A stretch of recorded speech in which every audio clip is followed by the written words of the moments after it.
최근에 아스파탐이 암을 일으킬 수 있다. 세계보건기구 국제암연구소에서 이 비군에 지정됐다. 이런 뉴스에 많이 놀라셨죠. 그런데 1991년 나온 뉴스인데요. 커피가 암을 유발할 수 있는 물질인 이 비군으로 분류되었다.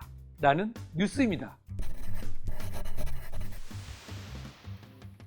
커피는 1991년부터 2010년까지 인간에서 암을 일으킬 수 있는 가능성이 있는 파서블 이 비군에서 인간에 대한 발암성을 분류할 수 없는 3군 물질로 하향 조정되었습니다. 이는 란셋 종양학회지에서 커피, 맛대차, 뜨거운 음료 등에 대한 발암성 평가 보고서를 요약 발표한 것에 나왔는데요. 이 보고서에 따르면 천여 편에 관련된 공개 문건을 검토한 결과 커피 섭취가 암을 유발한다는 충분한 근거가 없다고 결론을 내렸습니다. 즉, 과거 커피 섭취가 췌장암, 여성 유방암, 전립선암 등에 대해서 발암에 대한 효과가 없고 오히려 간암과 자궁 내막암에 대해서는 위험을 감소시킨다는 많은 역학 연구가 있었으며 그 외에 여러 암에 대해서도 근거가 불충분하다라고 발표를 했습니다. 그렇다면 국제암 연구소의 발암 요인 5개 군은 과연 무엇일까요?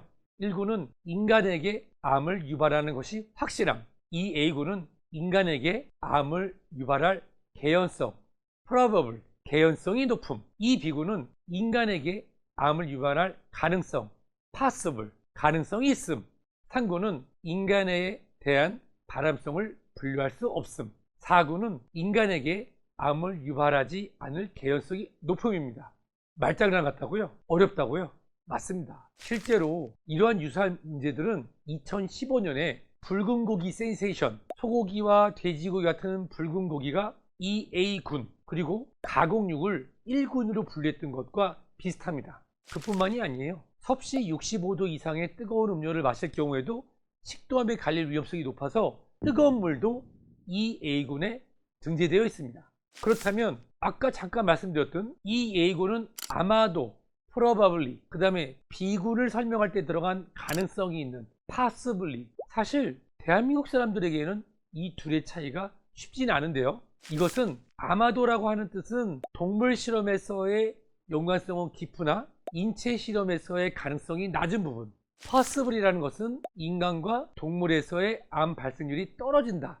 이렇게 이해하시면 더 좋을 것 같습니다. 다시 1991년으로 돌아가 볼까요? 커피를 이 비군으로 분류했을 당시 커피가 방광암을 일으킬 수 있다는 몇몇 연구가 있었습니다. 그 이후에도 커피가 몸에 좋다 또는 몸에 해롭다라는 여러 연구가 진행되던 중에 심지어는 커피가 간암과 자궁 내막암의 위험을 낮춘다는 연구 결과도 나왔습니다. 결국은 판단을 보류한 것으로 넘어간 것이죠. 1991년부터 2016년까지 커피가 발암 가능성 퍼스블 군 이 비군에 있을 때 대한민국 사람들은 커피를 마시지 않고 피하고 있었을까요? 최근에 나오는 뉴스들을 보고 있으면 가공육 1군, 아스파탐 2비군 등 이런 이야기들이 많이 오고 가고 있는데 발암 위험성에 관련된 분들은 그 맥락을 보고 판단해야 되는 것이고 이러한 가능성이 있다는 것에 대해서 많은 전문가들이 우리 소비자들에게 선택할 수 있는 권리를 주고 그리고 우리가 현명하게 판단할 수 있는